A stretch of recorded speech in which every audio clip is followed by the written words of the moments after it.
Hello and welcome to today's European SharePoint, Office 365 and Azure Community webinar.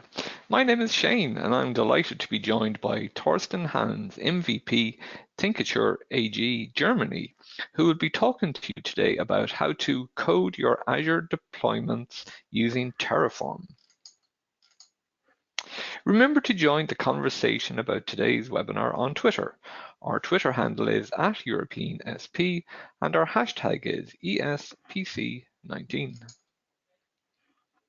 Don't forget to check out the Azure Week Packed Resource Center.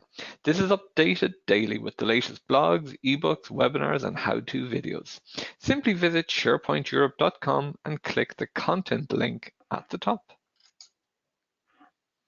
ESPC19 team discounts allow you to book 4 tickets and receive your 5th ticket free. That's a huge 20% discount worth up to €1,795 for a huge amount of team learning and development.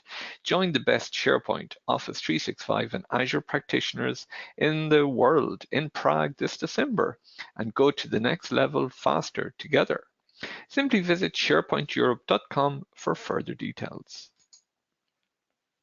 After the webinar, we will have a questions and answers session. Type any questions you have for Thorsten in the questions window. Questions will be selected and answered at the end of the presentation.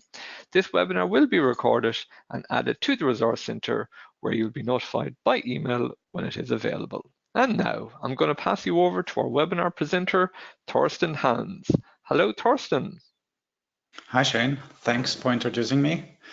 So in the upcoming hour, I will show you as the audience a couple of things about infrastructure as code in general and Terraform, especially how we can create Azure deployments.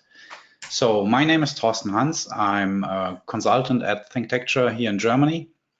And I mainly focus on building cloud-native applications and, of course, infrastructure as code with Terraform.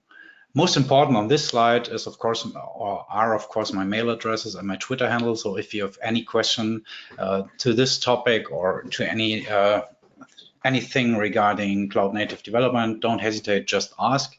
And as Shane already mentioned, we are watching the chat and, of course, the Twitter feed to answer your questions.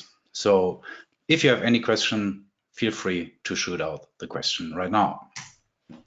Okay, in the upcoming 50 minutes or so, we will dive into Terraform and do some hands-on actually creating some Azure deployments and to see how Terraform behaves in practice and what you will get when you opt into Terraform. So first, what is Terraform? In Terraform, we differentiate 3 different main areas. So we have write, plan, and create. Write means somehow we should express our infrastructure as code. And with that, it would be nice to see actually what happens if someone executes or applies an infrastructure as code script onto a cloud platform such as Microsoft Azure or any other cloud vendor. And third, we can create multiple infrastructures from the same script by having mechanisms such as variables, interpolation, syntax, and a flexible provider model to have one Terraform script that applies to multiple environments such as testing, staging, and production environment. So for those of you who have never looked into infrastructure as code, I will quickly give you an introduction of what infrastructure as code is and which benefits you will get from that. So basically, infrastructure as code, for me personally, gives me 3 major advantages. First of all, I get predictable deployments.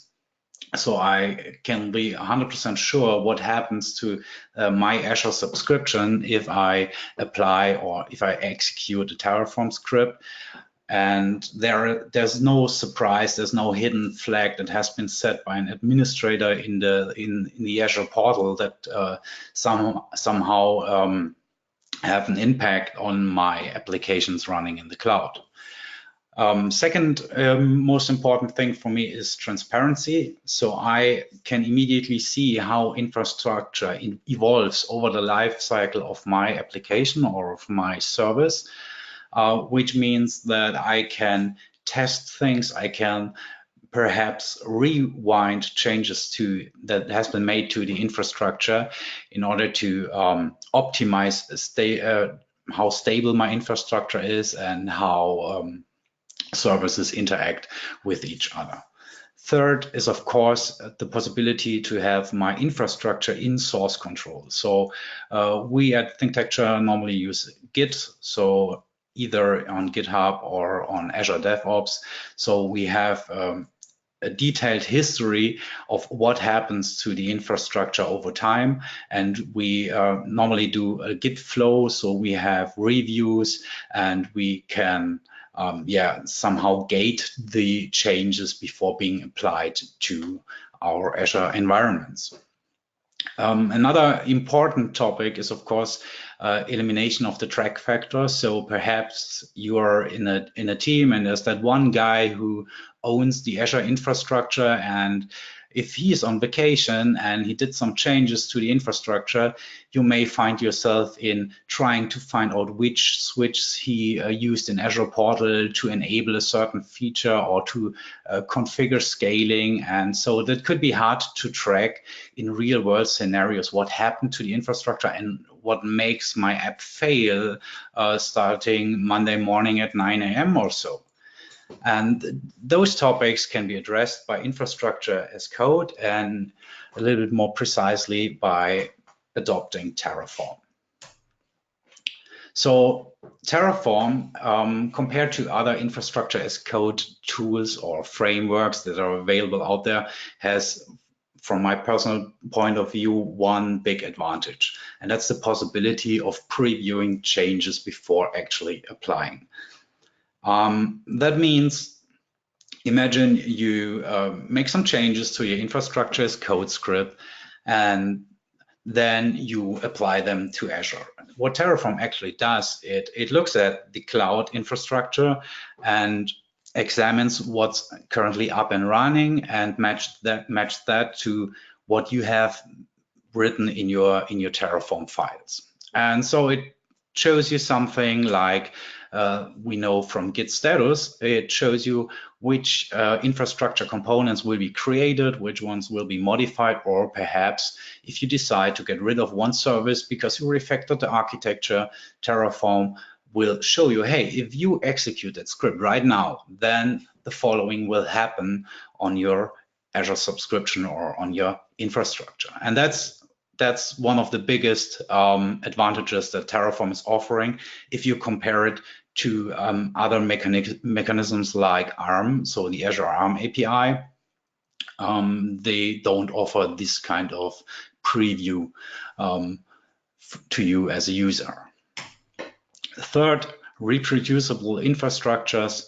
That means we can have one Terraform script and apply that a million times and spin up a lot of different infrastructures. So as I said, for example, you have dev, test, and prod, and then you change some or you bring in some new variables, a little bit more customization, and you can spin up user scoped environments. So every developer is able to spin up a development environment for his own usage without actually modifying the Terraform scripts. And if you use Terraform, you always run through a life cycle. So first you write some Terraform code, then you execute Terraform Plan, which gives you that preview that tells you, okay, if you execute that right now, this would happen. Then you verify it. You have to approve. Okay, yes, Terraform, that looks okay. Please apply those changes to my cloud environment. Then Terraform applies those changes to the underlying infrastructure, and you as a user or your end users can consume the infrastructure, or a little bit more precisely, your application. Last but not least, is at some point you may want to destroy an existing infrastructure, so Terraform also offers that. So you can destroy the entire infrastructure by invoking a single command. Okay, so having some basics explained about infrastructure as code and Terraform, it's time to give you a sneak peek of terraforming Azure. So let's jump into Visual Studio Code. I have prepared a small folder that's already up on GitHub. I will share the URL to the repository at the end of the presentation. So there is just a README over there, then a generated git ignore that ignores some of the Terraform files that we don't want to put in source control. And I've created a script for demonstration purpose so that we can see how the infrastructure evolves during this webinar. So from now I will do some changes, then I will execute that script that automatically adds and commits those changes and pushes them to GitHub. So that's the plan for the upcoming, let's say 39 minutes or so. So we will stick in Visual Studio Code and just use the Azure portal right over here to verify what actually happens in the cloud. So you see I have the list of resource groups, and there is no resource group with ESPC in its name. So that's something we definitely want to change right now. In order to get started with Terraform, you of course need to install Terraform. The good story is, or the good thing is, Terraform is a distributable command that you can install on a wide variety of operating systems. So you can either download it from the official website or use one of the package managers that are out there to install it automatically. So I have installed Terraform already on my machine using Homebrew, the package manager for Mac. So install Terraform. That's what I've actually executed, and I ended up in having the Terraform executable over here, and I can verify it by just saying, hey, which version is installed on my machine, and I'm running on version 0.12.10. That's all you need in order to start using Terraform. A Terraform project has no special requirements. So every folder on your machine is a potential Terraform project. What Terraform does, it's actually looking for .tf files in that folder and executes or takes them into context for planning changes or for applying or modifying underlying cloud infrastructures. Terraform itself isn't able to talk with any infrastructure provider.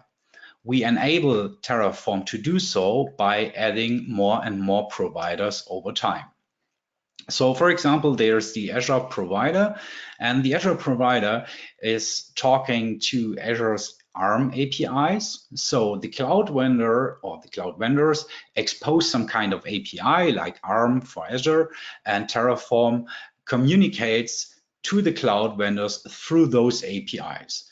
So Terraform is able to do everything that the cloud vendor exposes via API. So you may ask yourself, okay, how Terraform is being authenticated to Azure. So there are different ways how you can authenticate the Terraform or Terraform during its execution against your Azure subscription. To get started, on your local machine, Terraform is trying to reuse the credentials that you may have configured if you're using Azure CLI. So I have installed Azure CLI, and I'm already logged in to the Azure subscription that we've seen in the portal a couple of minutes ago. And if you don't specify any further configuration, then Terraform will reuse this service or the service principal that's currently authenticated in Azure CLI.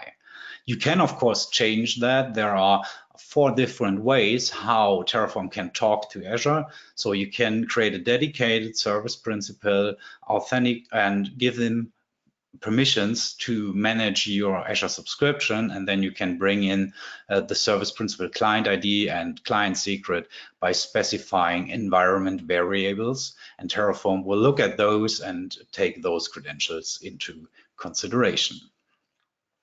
Okay, that's how it's being authenticated, and right now we want to automate something in Azure. So let's go ahead and add the first Terraform file. I will call that meter.tf and say this project or this Terraform project will talk to Azure. So that's the only instruction I have to write in code in order to instruct Terraform that it should be able, or that it should talk to Azure. And then I go into the terminal and say Terraform init. And what init actually does, it looks at all Terraform files and it sees all those provider definitions, and then it downloads the providers into the context of this project. So from that point in time, I'm right now able to talk to Azure. And let's add main.tf. So that will be the file where we describe the resources that we want to create in Azure. So obviously, first we need some kind of container where all our infrastructure components will go to. And that's a so-called resource group in Azure. And in Terraform, we specify those infrastructural components as resources, and every resource needs a type and a name. So as type, we go ahead and specify Azure RM resource group, and we provide a name for it. That's the ESPC resource group 1.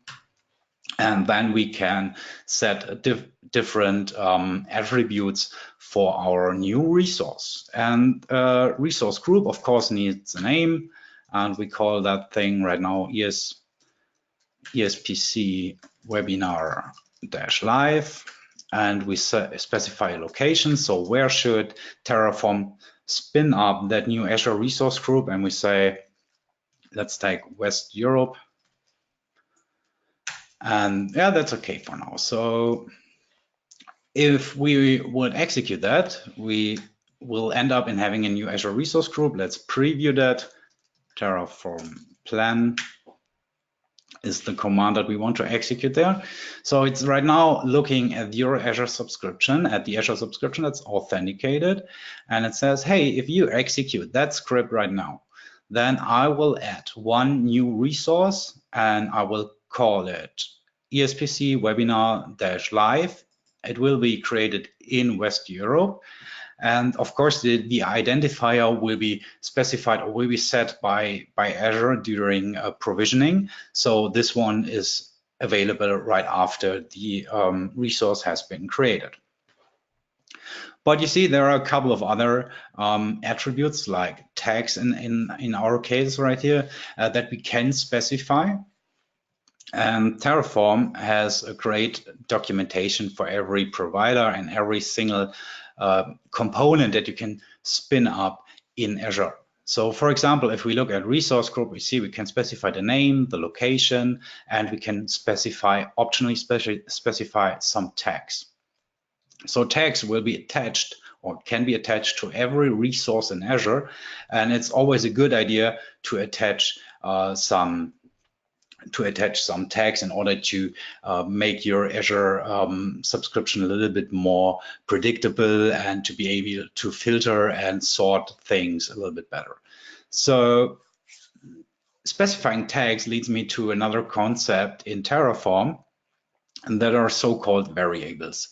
We can specify variables in Terraform, and we can bring values for variables from the outside. So we can either specify values as environment variables, we can provide them as arguments when we execute Terraform Plan or Terraform Apply, or we can hard code like a set of predefined variables in our scripts and adopt changes that the user specifies at execution time. So let's go ahead and create a new file.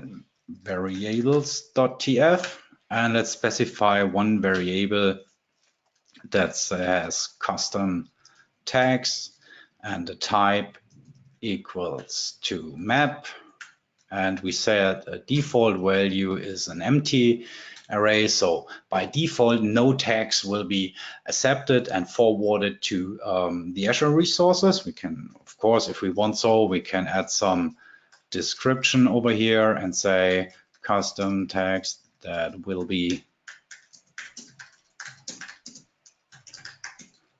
a resource. I think you get the point. So let's go back to our main. So those variables, we can specify them from outside, and we can use Terraform's interpolation syntax to say, hey, Terraform, please set the tags to the variables that will be specified at runtime. Or we can be a little bit more robust. We can specify local variables, so they are defined in the scope of the project and they can't be changed from the outside. One exception, we can use interpolation syntax to, merge tags. So we will end up in having our default tags over here, which is a map that says author equals Thorsten, and we will bring in all tags as another variable, and we say that is a merge of our default tags, local.default tags, and we will merge all variable.custom tags into the local default tags. Then let's change this over here, and we say local.all tags. So right now we will end up in having a single map with tags that could be controlled from the outside, but we specify some default values like the author over here. Let's give that a try. So we go into the terminal and again execute Terraform Plan.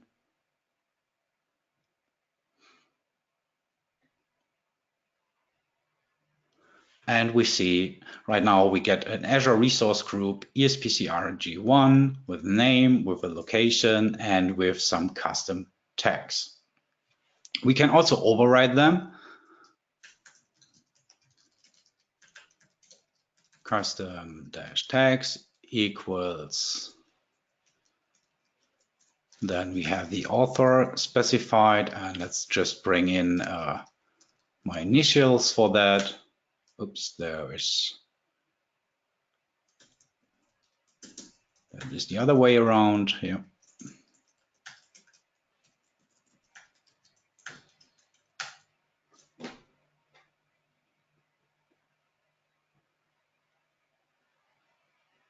Okay, and right now you see the tags will be overwritten by the value I provided at runtime. Okay, so that works as expected. So let's apply that to our Azure infrastructures. Let's say Terraform apply. Since version 0.10 of Terraform, Terraform automatically shows previews the upcoming changes when you execute apply. So basically, you don't need to execute plan because plan is right now part of apply. But because we have already looked at the plan and it looked good, we can auto approve the plan and say, please go ahead and talk to Azure using the ARM API. So that will take a couple of seconds right now until Terraform finished changing the cloud. Terraform, what?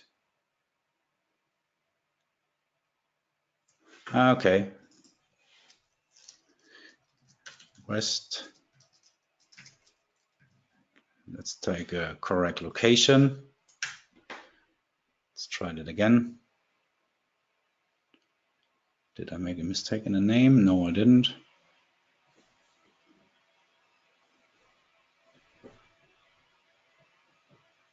Okay, so right now it's creating the resource group and it finished and it gives me the identifier for our new resource group. We can verify that by going to the Azure portal, hit refresh at that point, and we see the new resource group with me specified as author. Okay, great. So let's commit that one.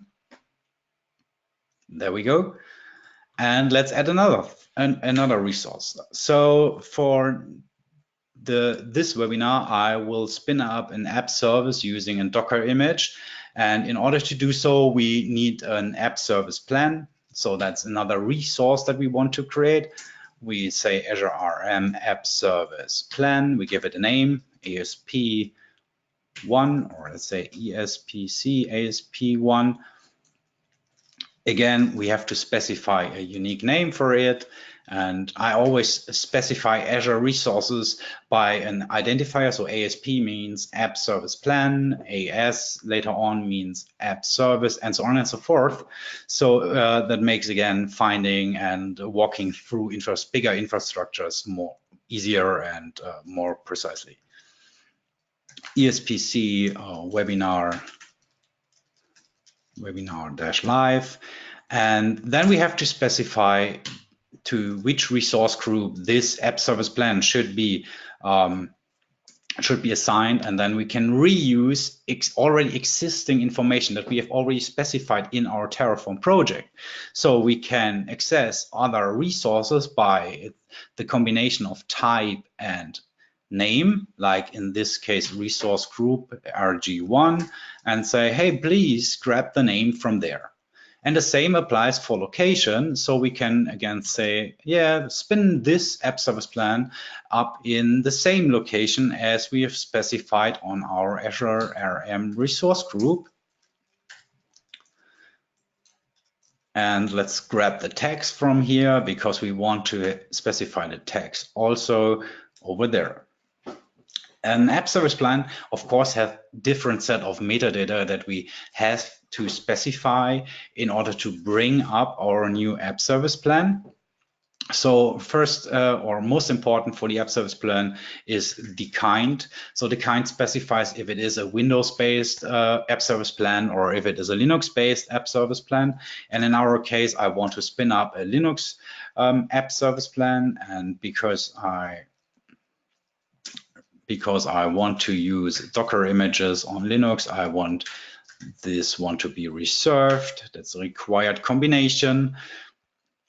And we have to specify on which pricing tier or on which scaling tier our application or our app service plan should run.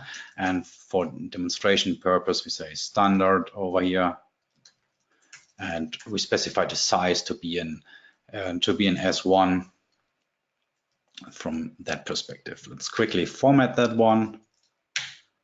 Okay, so right now it looks a little bit better. And I think that's it. Let's preview the changes. Terraform Plan.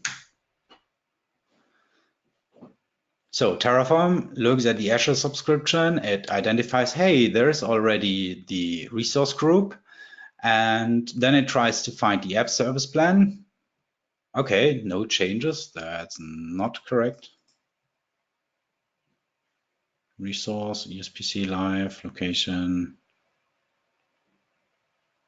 Oh, come on. Oh, I didn't save. Yeah, sorry. Didn't save the file. Reserved. Did you mean reserved? Yeah, I mean reserved. And again, let's plan the changes. There's also a validate command that I have that I should execute a little bit more often in order to see or to spot errors or misspellings. But if I have all misspellings corrected, then you will see that it will end up in adding one resource, don't changing anything and don't destroying anything. So we see the resource group is there, but it will create a new app service plan with the following settings. Okay, looks good for us. Then let's say Terraform apply auto approve again.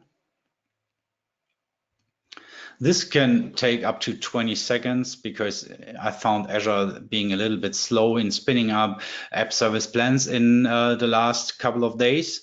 But that's depending on the cloud vendor you're talking to. Normally Azure is quite fast in spinning up new resources, but yeah, since I think since Tuesday, Azure is a little bit slower when it comes to spinning up app services. So maybe approximately 12 seconds. Okay, let's verify that one. Let's dig into our resource group and we find the app service plan, and you see the small tux icon over there. So it is a Linux app service that has been spinned up in West US. Great, looks good. So let's commit those changes. And why am I committing all those changes immediately? So let's bring up the Git tooling. So you can easily spot how my infrastructure evolves in the past 10 minutes or so. So before the last commit, we only had the resource group, and of course we added right now the app service plan. And this becomes more and more important once your infrastructure starts growing and becomes more and more complex. So you can utilize or you can leverage the tooling that you already know in order to see how your infrastructure grows or shrinks over time. Okay, back to our main TF file. Next, we want to add the actual app service. So another resource with the type of Azure RM app service. And let's name it ESPC app service 1. Let's provide a name, app service ESPC webinar-live. We take the resource group and location again into consideration because that's already specified. We want to use the tags. And right now we can focus on specifying the attributes that are required to spin up an app service. An app service is a good sample for the provider documentation because there are so many different configurations how app services can look like, or which functionality they should provide, or which runtime they should use. And so the provider documentation gives you a good guide describing all the properties that you can set and how they behave if you combine them. And so it's definitely worth checking out the provider documentation for the different kinds of resources. For our demonstration, I want to use I want to explicitly specify identity. So in Azure, there's a concept of providing a so-called managed service identity. That means that I can have my Azure app service being executed in a dedicated user account or in a service account. And in order to do so, we just have to specify a single property in Terraform, which say a system assigned. So Azure recognizes this type and will automatically wire up a managed service identity to our app service. Okay, next we want to specify the site config. Because I have specified standard and S1, we get some features that are dedicated, or we get access to features that are dedicated to the paid plan for app services. So for example, we can say, hey, please let this web app always on. So Azure will continuously trigger an HTTP request to the root URL of our app in order to keep it warm and don't hibernate it over time. So we have Linux and we want to spin up a website based on a Docker image. So we say there is a Linux FX version. And we want to use a Docker image. We want to use Nginx in 1.7.9, for example. So having this configuration string, we introduce the web app to rely on a Docker image, and that's just the official identifier for pulling the Nginx web server image from the public Docker hub. There are different opportunities at that point. So for example, you can bring in a Docker Compose file that's located somewhere on a remote storage like Azure Blob Storage, and spin up an application based on your Docker Compose file. Or if you do Kubernetes, you can provide the manifest file for a pod right here by specifying a kube, followed by a pipe, and followed by the location where that deployment manifest could be found. Okay, so having those in place, we need just one more thing. We need to connect our app service to the app service plan that we have created previously. So there is an app service plan ID, and we pull that again from app service plan. That's the ESPC app service plan 1. And there we grab the ID. Oh, there's double quotes missing. Okay, there we go. Let me quickly format it again. Looks good. Okay, let's again preview those changes. Terraform plan. Again, it's examine the Azure subscription and we'll refresh the local state and compare the state to our Terraform project, and it recognizes, hey, I will bring up a new, let's scroll a little bit more up with all the default settings over here. I will bring up a new app service with the name app service ESPC webinar live. Okay, that's cool, but do we want something else? Yeah, it would be great if we can somehow get the assigned domain name as an output of our execution. So Terraform knows not only variables that go into a script, we can also specify so-called outputs that we can use to pull information from either existing resources or from resources that are generated as part of our project. For example, consider bringing up a new SQL Azure server, and then you have to specify username and password in order to access that, that particular SQL server. So of course, we can create random passwords and stuff like that. But at some point, Azure has provisioned the SQL server, and then we want to use those credentials and store them, for example, in Azure Key Vault. So we can grab those sensitive data from the right now or freshly provisioned SQL server and hand it over to the Azure Key Vault, which is also part of the same Terraform script. That could be done by using so-called outputs. Again, we provide a name that would be the public domain name, and then we can grab it again from Azure RM app service, and then we have to ask for the domain name. Let me quickly bring up the documentation. So having all those attributes that we can set, we can also read those attributes, and there are a special kind of arguments that are only available as outputs. So you can't specify those, you can just read them once the resource has been created, and we are interested in default_site_hostname. So let's go to the outputs file and say default_site_hostname. Host name. Okay, again, let's check if something changes to our plan. Okay. Come on.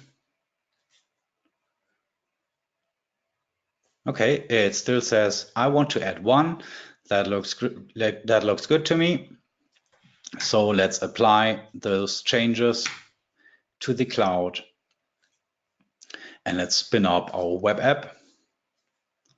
So in the meantime, we can look at the Terraform state, because that was always mentioned over here in the terminal. Terraform, by having the default settings like I have right now, you end up in having a TF state file. A TF state file is nothing else than a big JSON tree describing how your infrastructure looks like. And Terraform does some implicit dependency tracking. So Terraform tries to parallelize as much as possible during provisioning. But it can't provision, for example, the app service without having the app service plan. And Terraform, looks at your project and does that implicit dependency tracking and ends up in having a graph. And this graph is being stored in the Terraform state file. And every time you write to the cloud, then you end up in having a new version and describing all the properties over here. That's great, and it works perfectly fine if you are a one-man show or if you're trying Terraform on your own. But if you work on a team, then you have to introduce something like a remote storage for state, or a so-called state backend. For example, you could locate this state file in an Azure blob storage, and then Terraform talks always to that blob storage and tracks changes over there. And in order to not run into concurrency issues, the state file is actively locked. So if you, for example, execute Terraform apply, then a lock is being applied to the Azure blob storage file, and no one else can modify or execute Terraform apply until your execution has finished. A human execution is one example. Of course, you can integrate it in continuous integration or continuous deployment pipelines in order to have your infrastructure being modified before applying your new code fragments to the services. As you have seen, in the meantime, our script has finished and it has written the subdomain name to the output down here in the terminal. But we can verify it again in the Azure portal by hitting refresh over here. There is our app service, and it takes a couple of seconds to pull all the information. And there we go. There's our new URL. And we see the default welcome page offered from Nginx. Cool, so let's commit those changes again. And again, we can look at Git history in order to see how the infrastructure evolves over time. An additional note on outputs, sometimes, so I explained it by having the SQL server and the credentials in order to access it. And it would be, that's of course sensitive information, so it would be a huge risk to have those metadata being written to the output. So you can mark every output as sensitive, and in that case, you won't see it in the output, but Terraform, within the context of the project, you can still use it. So by setting sensitive to true, you can prevent your password written in clear text to some kind of output or log. That's important to remember. Okay, as a last resource, I want to add an application insights instance. So let's say Azure RM application insights, ESPC AI1. Again, grab some essential metadata like resource group, location, and tags. Over here, provide a name, AI ESPC webinar-live. And for application insights, we have to specify, or we can specify the application type. In our case, we do a web application. And so we can again, ask Terraform to give me the execution plan before actually doing some changes. but we want to modify our app service to immediately link the application insights instance to the previously created Azure App Service. And typically that's done by specifying the instrumentation key as an environment variable or app setting on that app service. So that's called application insights instrumentation key. And having this magical name for that app settings allows you to just bring in the application insights SDK into your, let's say, .NET Core web application and immediately, stream logs from your application into the application insights service. And again, we have to grab the instrumentation key from our application insights instance, and that's exposed by instrumentation key. And again, we can verify it by just going to the docs and checking the output attributes. And there we see we get the instrumentation key. Let's ensure that I don't do a spelling mistake. Instrumentation key. Yeah, looks good. Let's go ahead and say Terraform a plan, but this time we don't want to execute or we don't append the auto approve argument. So let's apply that. Oh, there is a mistake. That's not a map, that's a list. So we have only 4 or 5 data types in Terraform, and I choose the wrong one.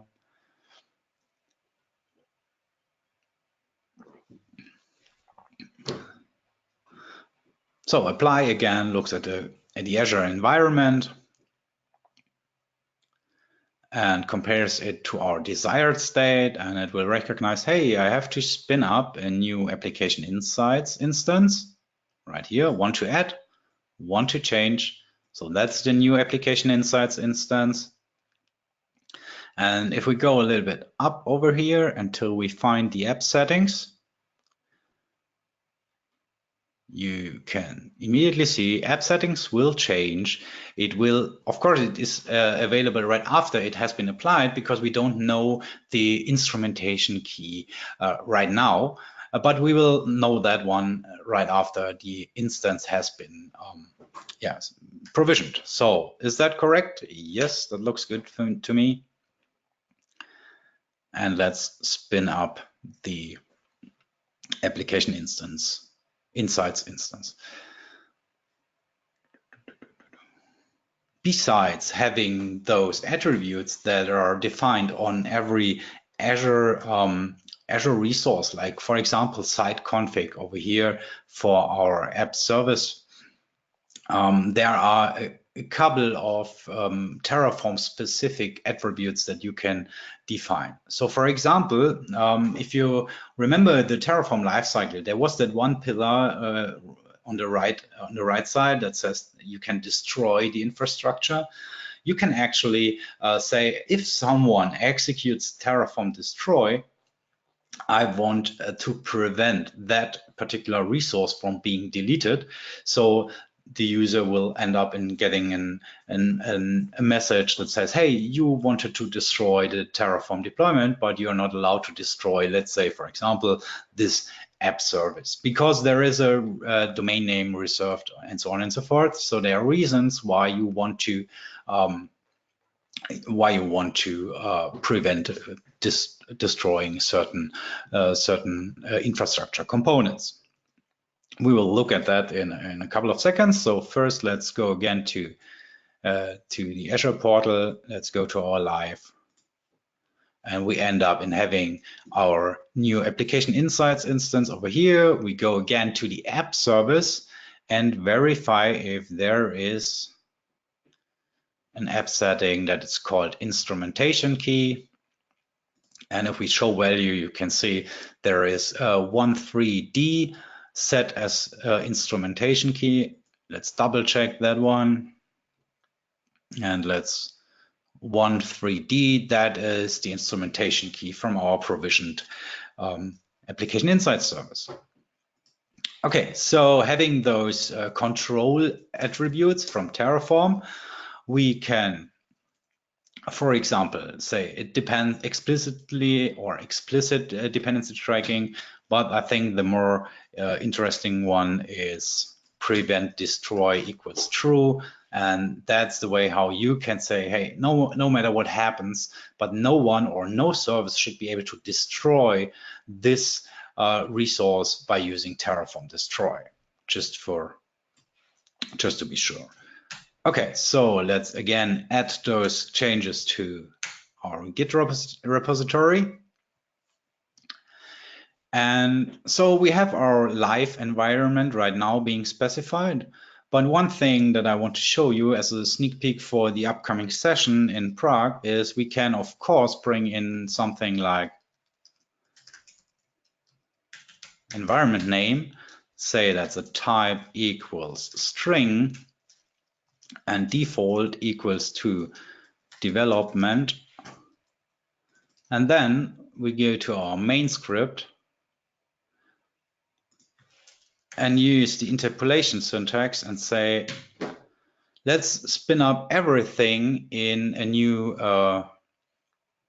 resource group and concatenate the name at runtime. And obviously we have to change the names for the app service plan, for the app service, and for the, where is it? The application insights instance. And if I execute it right now, once again, let me clear that one and let's say Terraform apply. So the default value is being taken into consideration. That is development for our environment name variable. It looks at the cloud. It won't be able to find a resource group with that name. It says I will add 4 resources. Is that correct? Yes, that's correct. And let's move on to the Azure portal and let's refresh it. It will take a couple of seconds.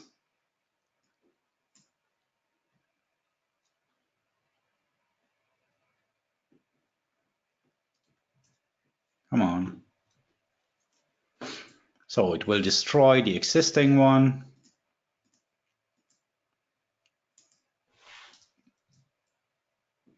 Still destroying, yeah. Take some time until the allocated domain names are freed up again, but we will end up in having a new environment called ESPC Webinar Live-Development.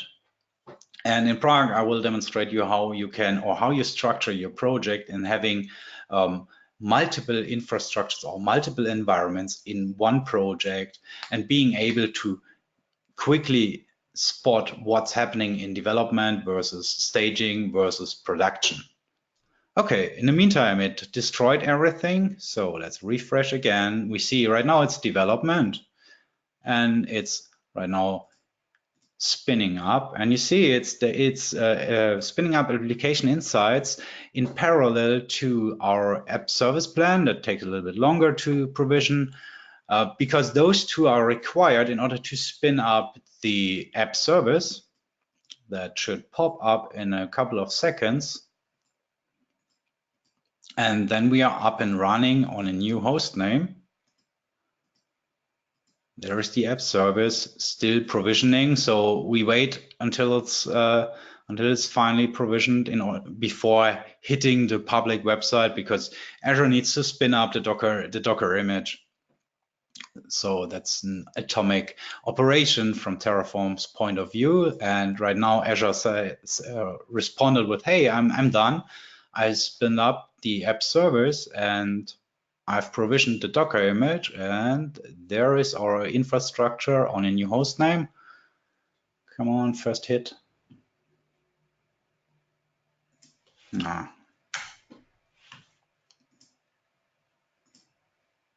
Let's bring it up in a new tab. Okay, maybe spinning up the Docker container takes some more time today.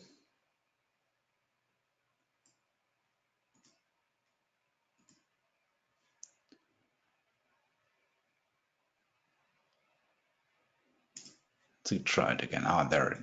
No, that's the old one. The new one still needs a couple of seconds, but we will come back to that one later. Let's commit our changes for now. And I think we're done with our demo part. It would be nice to see the nice little welcome page from Nginx. But let's move back to the slides. So I hope you get an idea of how Terraform looks like and how you can build Azure deployments using Terraform. And in order to be prepared for ESPC 19 in Prague, I've compiled a couple of resources that provide you further information. So there are again some further or some more important concepts from Terraform that you can use. And there are, of course, some great free resources, like, for example, my Terraform guide for Azure enthusiasts. There are open source best practices. And if you want to have some great paid resources, like, for example, a classical print book, then I could recommend you Terraform Up and Running. However, it's targeting Terraform in the context of AWS. But the good thing is Terraform itself and its context apply to all the cloud vendors. So those are great resources to dive deeper. And I hope you enjoyed the webinar. So if you have any questions, don't hesitate, shoot me a mail, shoot me a tweet, or use the chat in the webinar to ask further questions. And all the slides will be available or are already available on this URL. And I will tweet the link and the link to the Git repository in a couple of minutes right after the webinar. So Shane, that's it from my side. Thanks for a great presentation. Yes, we will now start the questions and answers part. And should you wish to ask a question, type it into the questions window now. Thorsten, some quick questions for you here. Number one, can Terraform be integrated in CI/CD pipeline? Yeah, good question. So can Terraform be integrated in CI/CD pipeline? Yes, it can. So the good thing is Terraform itself is written in Go. So it is a small distributable binary that is available for a wide variety of operating systems. So it's not only Windows, Linux, and Mac OS, also BSD distributions. So a wide variety of operating systems is supported, and you can just bring the binary to your build server. And if you, for example, use Azure DevOps, Azure DevOps has official Terraform actions that you can just use using the visual designer to execute, plan, execute, apply, or destroy existing infrastructures. Do we have further questions? Let me quickly go through that.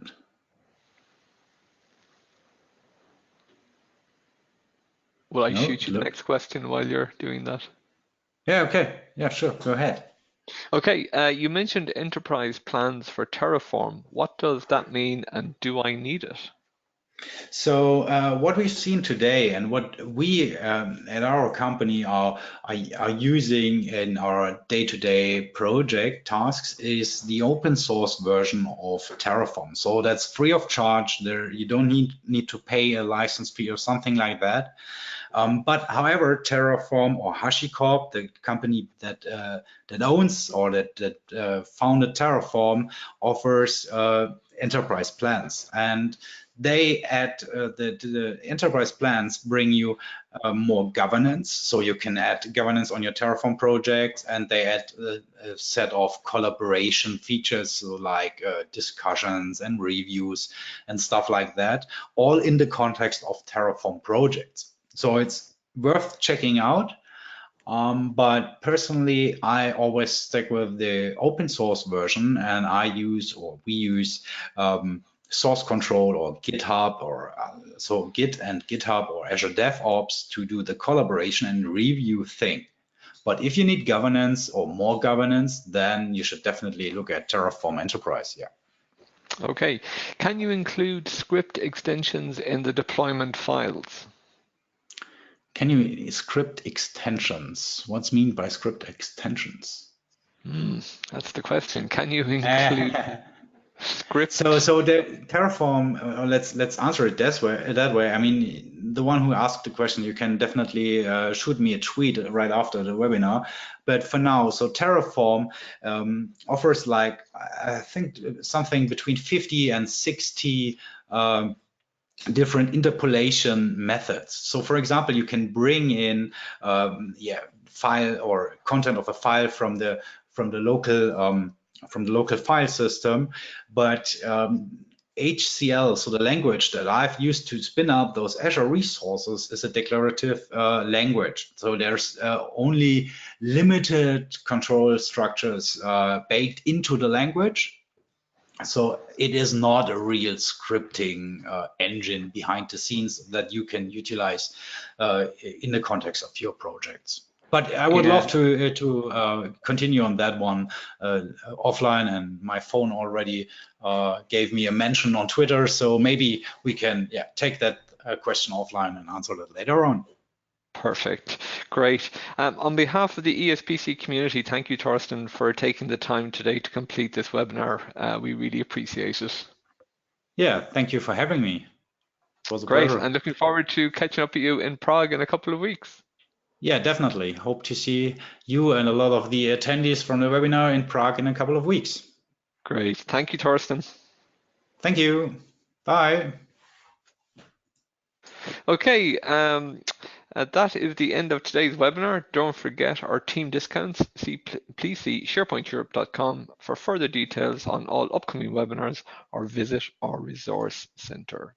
If you can, join us next week for our Ask the Experts with Benjamin Nolan and Paolo Piolorsi, and the topic will be Microsoft Teams. Thank you for joining us today. Take care and goodbye.